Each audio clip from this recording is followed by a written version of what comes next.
সুধী দর্শকবৃন্দ, অনেক জল্পনা কল্পনার অবসান ঘটিয়ে অবশেষে বিশ্ব গণমাধ্যমের সামনে অডিও বার্তার মাধ্যমে বক্তব্য রাখলেন প্রধানমন্ত্রী শেখ হাসিনা।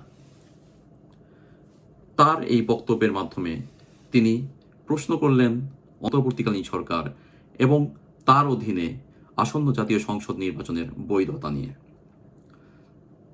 তিনি স্পষ্টভাবে জানিয়ে দিলেন, নির্বাচনের মতো গণতান্ত্রিক প্রক্রিয়ার মাধ্যমে তিনি এবং তার দল বাংলাদেশ আওয়ামী লীগ বাংলাদেশের রাজনীতি স্বাভাবিক প্রক্রিয়ায় ব্যাক করতে চান। তেমনি একইভাবে স্পষ্ট করলেন, এই অন্তর্বর্তীকালীন সরকারের অধীনে কোনো নিরপেক্ষ নির্বাচন হতে পারে না। তিনি আরও প্রশ্ন করলেন, 2024 জুলাই অগাস্টে ঘটে যাওয়া হত্যাযজ্ঞ নিয়ে তৈরি করা জাতিসংঘের রিপোর্ট নিয়ে। তিনি এর সাথে দাবি করলেন, জাতিসংঘ যেন একটি পরিচ্ছন্ন এবং নির্ভুল তদন্ত রিপোর্ট করে জুলাই এবং অগাস্টে হত্যাকাণ্ডের সুষ্ঠু বিচারের ব্যবস্থা করে দেন। এই সব বিষয়ে আলোচনা করার জন্য আজকের বাংলাদেশের পক্ষ থেকে আছি আমি তানভীর, এবং আমার সাথে আছেন একজন অবসরপ্রাপ্ত শিক্ষক এবং রাজনৈতিক বিশ্লেষক জনাব সাইফ। জনাব সাইফ, আপনাকে স্বাগতম জানাই।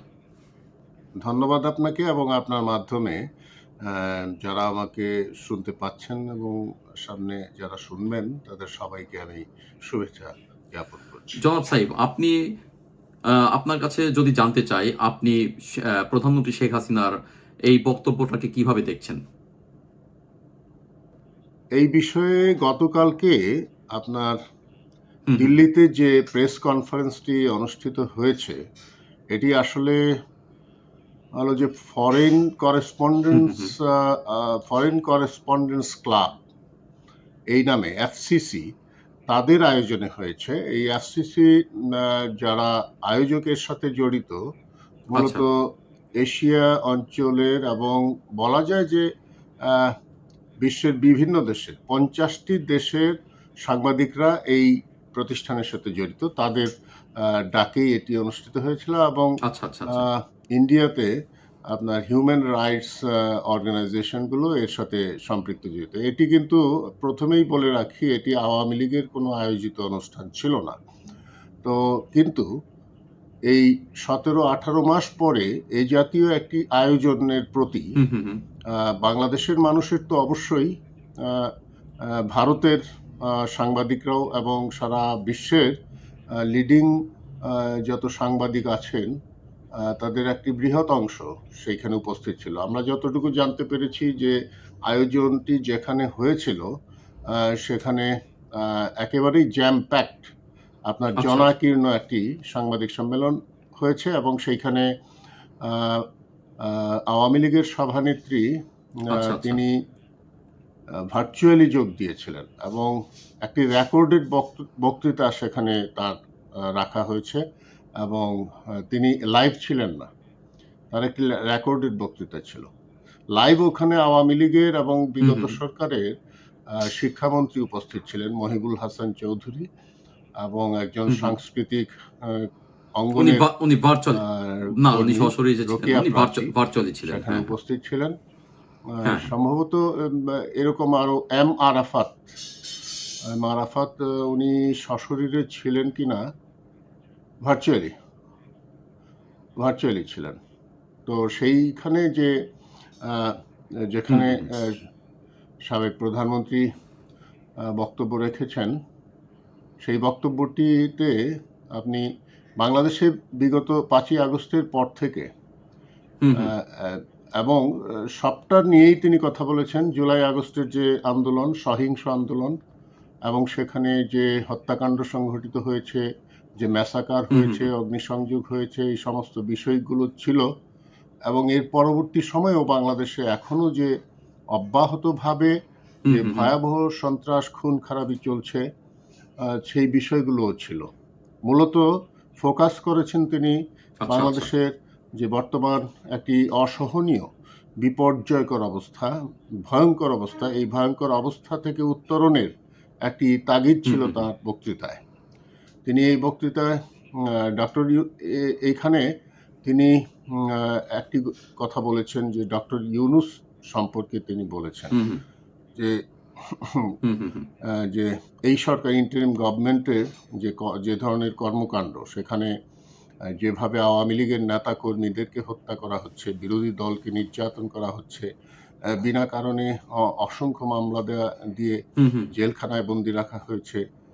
জেলখানার ভেতরেও এখন বিচার বহির্ভূত হ্যাঁ হ্যাঁ, হত্যাকাণ্ড, কিংবা জেলখানার ভেতরে মারা যাচ্ছে অনেক মানুষ হুম হুম, হাতকড়া লাগিয়ে। একজন মন্ত্রী, সাবেক মন্ত্রী তো তার লাশেও হাতকড়া ছিল। এবং আচ্ছা, হুম হুম, সাম্প্রতিককালে আরেকজন আওয়ামী লীগের নেতা মৃত্যুবরণ করেছেন, তার হাতেও হাতকড়া ছিল। এই ধরনের জেলখানার ভেতরেই অনেক মৃত্যু, প্রায় ৩৫ জনের উপরে মারা গেছে। এটি একটি রেকর্ড। এই সমস্ত বিষয়গুলো এসছে সেই সংবাদ সম্মেলনে, এবং সেখানে শেখ হাসিনা তিনি ৫ দফা দাবিও উত্থাপন করেছেন।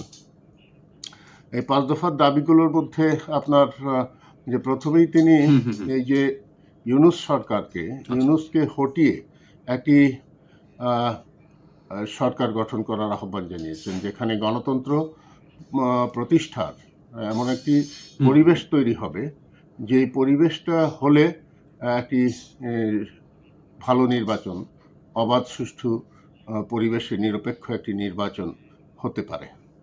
এটি তিনি প্রথমত বলেছেন। তারপরে তিনি যেটি বলেছেন যে রাজনৈতিক সহিংসতা এবং যে ধরনের আইন শৃঙ্খলা পরিস্থিতি, এইগুলো প্রতিরোধ করতে হবে। এবং সেখানে তিনি বিশেষভাবে উল্লেখ হুম করেছেন যে রিলিজিয়াস হুম হুম হুম, কমিউনিটি, যে মাইনরিটি কমিউনিটির উপরে যে ধরনের ভয়াবহ হুম হুম হুম, আহ, আক্রমণ হচ্ছে, হামলা হচ্ছে, এবং সেক্সুয়াল হ্যারাসমেন্টের কথা বলেছেন।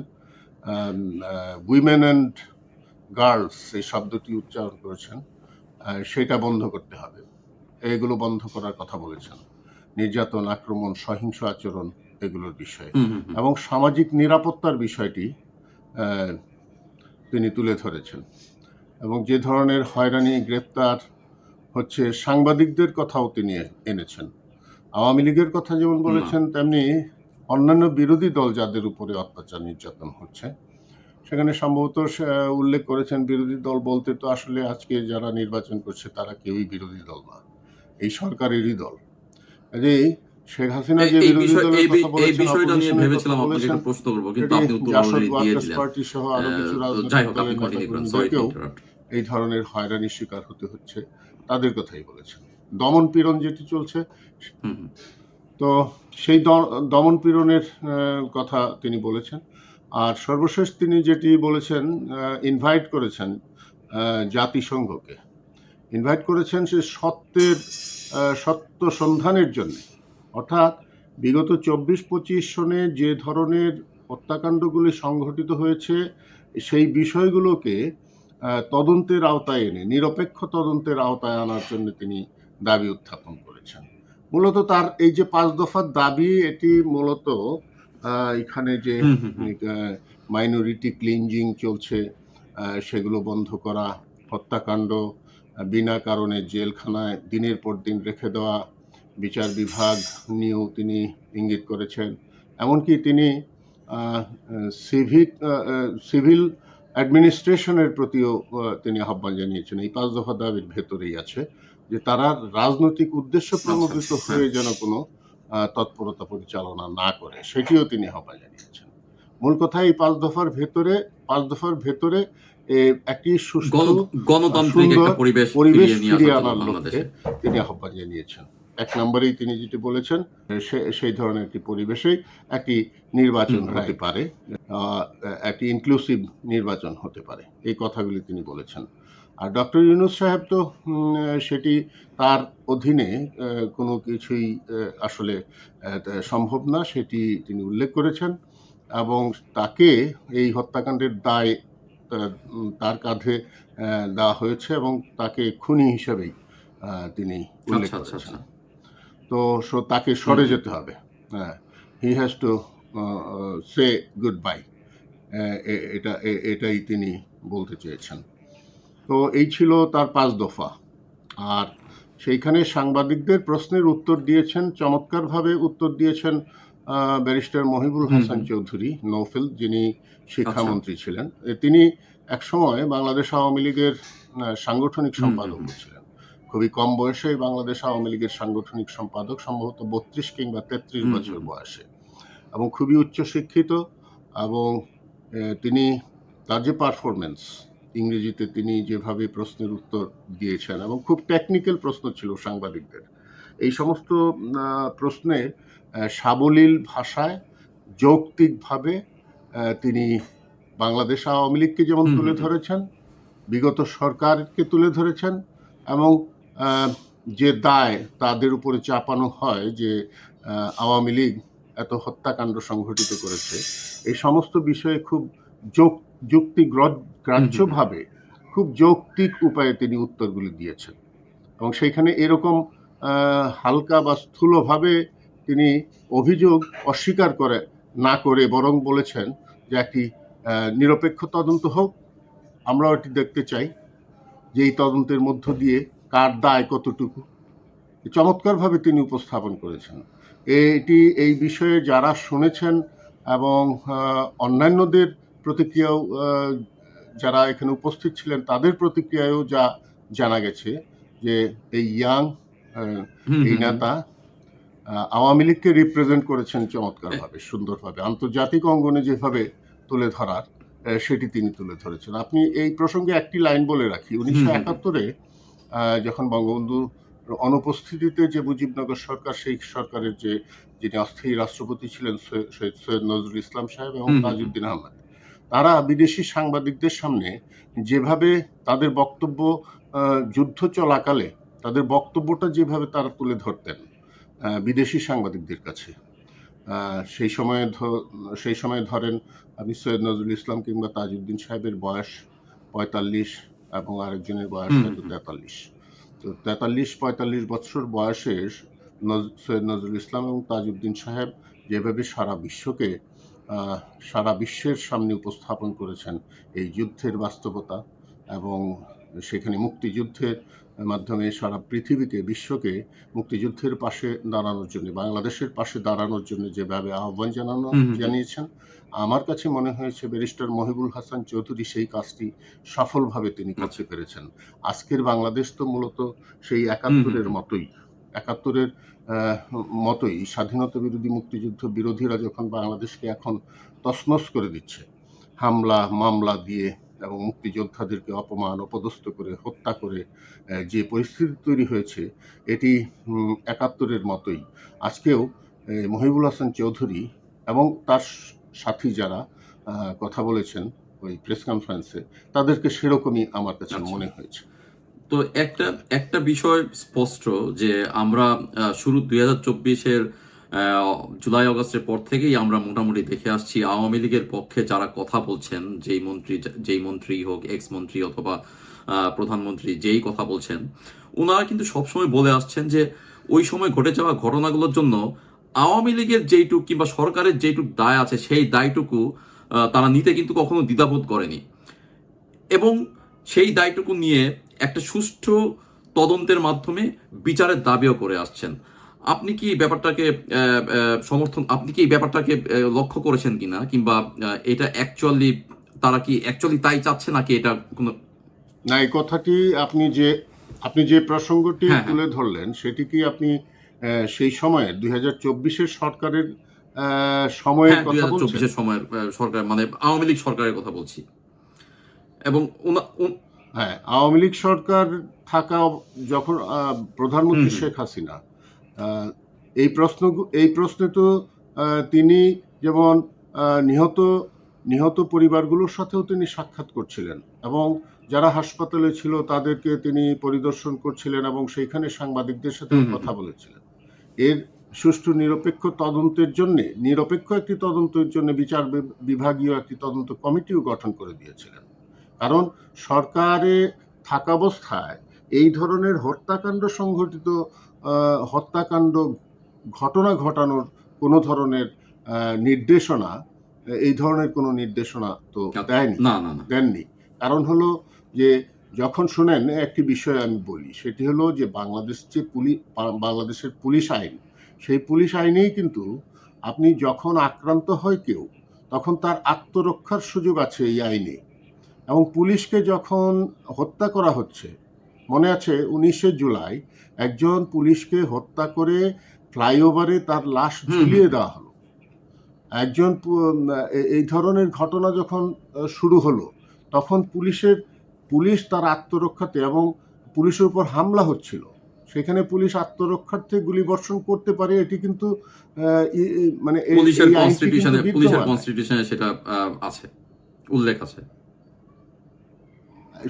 সেইখানে আপনার আম, যে বিগত এই সরকারের সময়ে, এই সরকারের যে ঢাকা পুলিশ পুলিশ কমিশনার, হ্যাঁ হ্যাঁ। কমিশনার, সেইখানে ডিএমপি কমিশনার কিন্তু কিছুদিন আগে, যখন আওয়ামী লীগের পক্ষ থেকে একটা কর্মসূচি দেওয়া হয়েছিল, তার আগে পুলিশের উদ্দেশ্যে তিনি একটি ঘোষণা দিয়েছিলেন যে যেখানেই পাবে বাসের উপর কেউ হামলা করছে, হুম জানমালের হুম। ক্ষতি করছে, দেখা মাত্র গুলি করবে। এ ধরনের নির্দেশনা ছিল। এটি কিসের বলে এই নির্দেশনা ছিল? কারণ হলো এটা আচ্ছা। আইনেই আছে।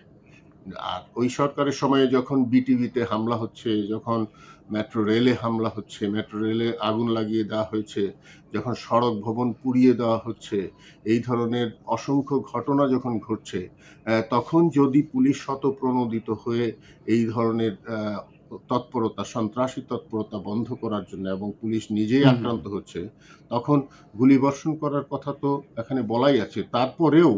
তারপরেও সরকারের পক্ষ থেকে একটি তদন্ত কমিটির দায় যদি পুলিশের উপরে থাকে, তার সুষ্ঠু বিচার করার একটা আহ্বান কিন্তু সেই সময় জানানো হয়েছিল। তো এটি তো সেই প্রধানমন্ত্রী শেখ হাসিনা এটি নির্দেশেই সেটা পরিচালনা করা কিন্তু হয়েছে। এখনো বাংলাদেশ আওয়ামী লীগের পক্ষ থেকে জানানো হচ্ছে, কিংবা প্রধানমন্ত্রী শেখ হাসিনা নিজেও এই দাবি এখনো করে আসছেন।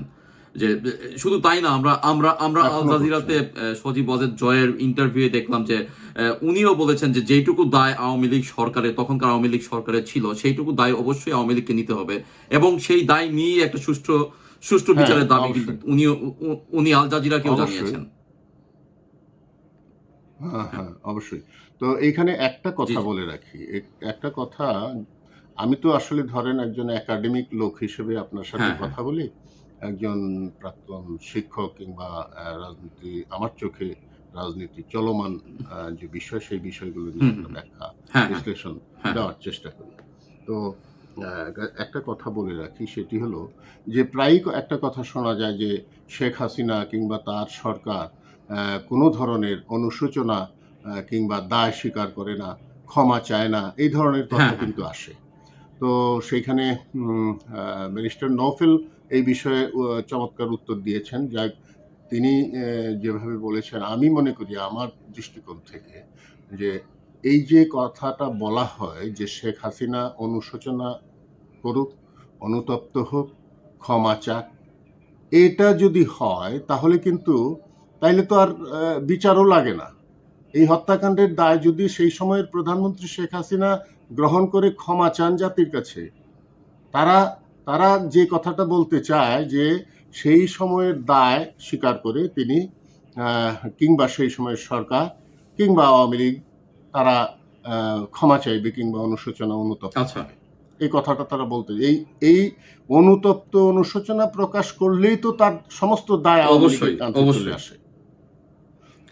তো সেইখানে তো আর না, প্রমাণ করার কিছু প্রয়োজন পড়ে না, যে আওয়ামী লীগ কিংবা প্রধানমন্ত্রী, হ্যাঁ, মুগ্ধ। এটার মাধ্যমে আওয়ামী লীগ কিংবা প্রধানমন্ত্রী বলছেন যে যে না, আমি এই অপরাধগুলো করেছি, সেই জন্য আমি অনুতপ্ত, কিংবা এটার দায় পুরোপুরি আমি নিয়ে নিচ্ছি। তো আদালতে আর হ্যাঁ, এটা প্রমাণ করার, সেইখানে সেইখানে হ্যাঁ সেইখানে আল জাজিরার প্রশ্নের উত্তরেও সজীব ওয়াজেদ জয়ও কিন্তু একটা বিষয় বলেছেন, যে এটা তদন্ত সাপেক্ষ।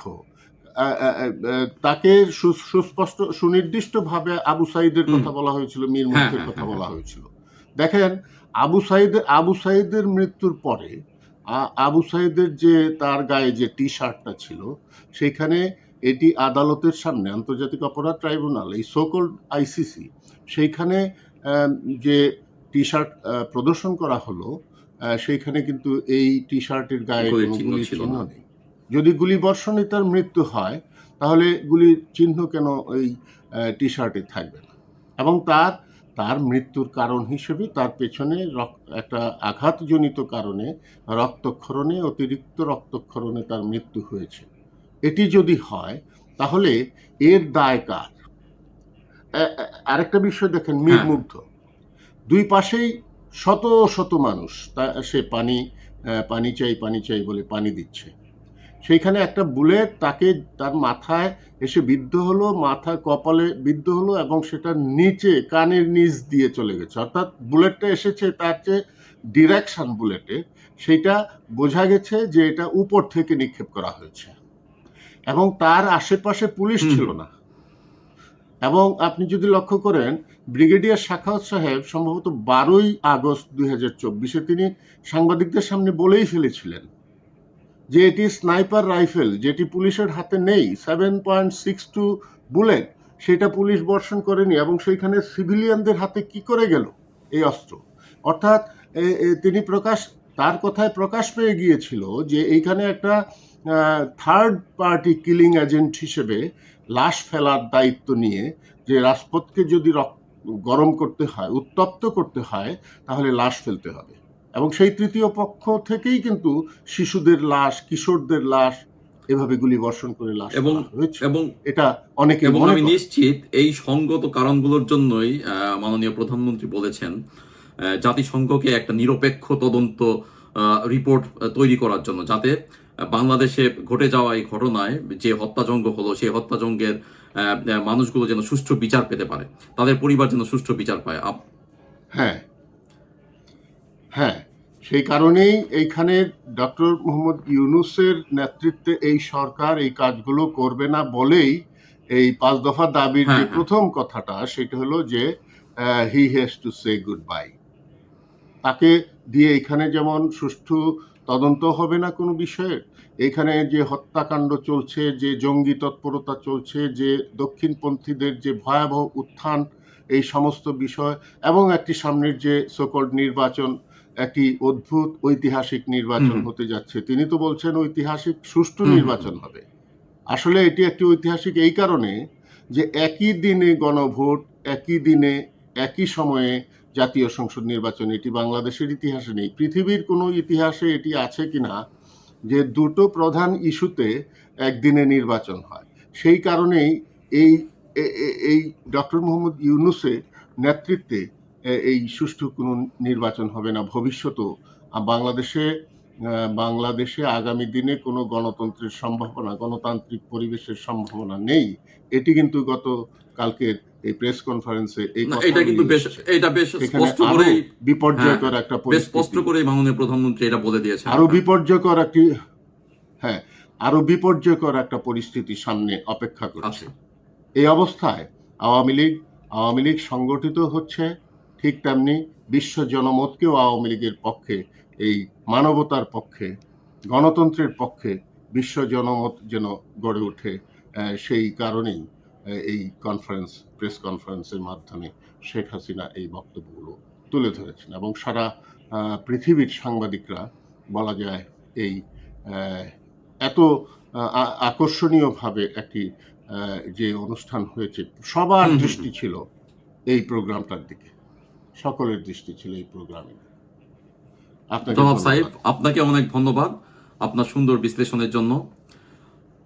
দর্শক মণ্ডলী, আমার অনুরোধ থাকবে যে আপনারা কমেন্টের মাধ্যমে আমাদেরকে জানান যে 23শে জানুয়ারিতে হয়ে যাওয়া শেখ হাসিনা, মাননীয় প্রধানমন্ত্রী শেখ হাসিনার বক্তব্য সম্বন্ধে আপনাদের মতামত কি।